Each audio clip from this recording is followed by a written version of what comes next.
papalagyan ng tattoo ang likod. Gusto niyang lagyan ng bulaklak at 3 pangalan ng mga anak niya. At gusto niya ring lagyan ng heart. At ganito nga yung kinalabasan. Nice day ngayong araw. Si ma'am ay nandito na sa studio para magpatattoo. Kaya linisan na natin yung part na kailangan na nating tatuan. Pagkatapos ahitan, linisan, idikit na natin tong stencil. Lagyan ng tape, linyahan para mailapat natin ng maayos yung stencil. At sa pagdikit ng stencil, kasama pa rin natin ang produkto ng Crazy Tattoo Product. At ganito kabisa yung pagdikit natin ng stencil. At i-ready naman natin yung mga kailangan natin gamitin sa pagtatattoo. At kasama pa rin natin ang produkto ng Crazy Tattoo Supply. At dahil naka-ready na ang lahat, umpisa na natin to. Bali, itong si ma'am ay hindi na first timer na magpapatattoo. At ang first tattoo niya nga ay sa atin din ang galing. At ang plano niya ngayong araw ay padagdagan lang. Ito na nga yung sinasabi ng iba. Kapag naumpisahan mo na, talagang magtutuloy-tuloy na. Mag-uumpisa lang sa maliit na design. Sa tagong parte pinapalagay. Ayaw nga din na ipakita kaagad. Pero ngayong araw, medyo malaki na yung ipapatattoo ni ma'am. Itong tattoo na gagawin natin ngayong araw. Ito sa ngayon yung pinakamalaking tattoo niya kung matatapos namin. At ayun yung aabangan natin. Dahil sa unang pagdampi pa lang ng kamay ko, gumalaw na kagad si ma'am. Nabigla, nagulat siya sa paghawak ko. Ang akala ni ma'am, needle na yung tumama. Hindi ko alam kung kinakabahan siya o nabigla lang siya. Pero dahil siguro pinag-aralan niya kung saan ba yung pinakamasakit na parte kapag tinatuan. At sa pag-research niya, nalaman niya ang katotohanan. Itong tattoo na gagawin namin ay isa sa pinakamasakit na parte. Dahil din siguro may buto din sa part na to. Ang nakakaalam lang niyan,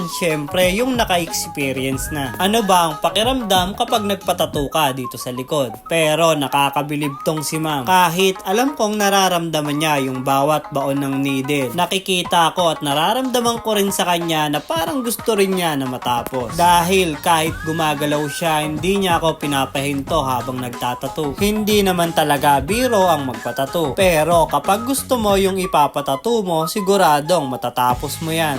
At bawat tao, magkakaiba naman yung pain tolerance. May mga tao ding hindi nasasaktan sa parting to. At meron namang sobrang sakit para sa kanila ang magpatattoo sa part na to. At meron naman chill lang, na halos pag-iisipan mo nga na parang hindi nasasaktan. May mga ganon na client na parang antitibay. Kaya minsan mapapaisip ka na lang o mapapatanong ka, parang hindi ka naman nasasaktan. At ang madalas na sinasabi ng mga ganong tao, medyo nasasaktan din naman. Kung baga, hindi lang nila pinapahalata o nakokontrol pa nila yung sarili nila. Pero ang kagandahan dito sa tattoo session namin, konting-konti na nga lang at matatapos na kami. At syempre, hindi na natin to papatagalin pa. Ipapakita na natin kung gaano ba kalakas si ma'am at nakaya niyang matapos ang design na gusto niyang ipatattoo. Kaya linisan na natin yan gamit ang foaming soap ng Crazy Tattoo Product. At eto na nga yung kinalabasan sa ginawa naming tattoo. Ito nga yung design na pinagtiisan niya. At syempre, basic lang niya na nakuha. Dating plano lang, ngayon nga ay nakuha na niyang magpatattoo sa likod. Gusto mo rin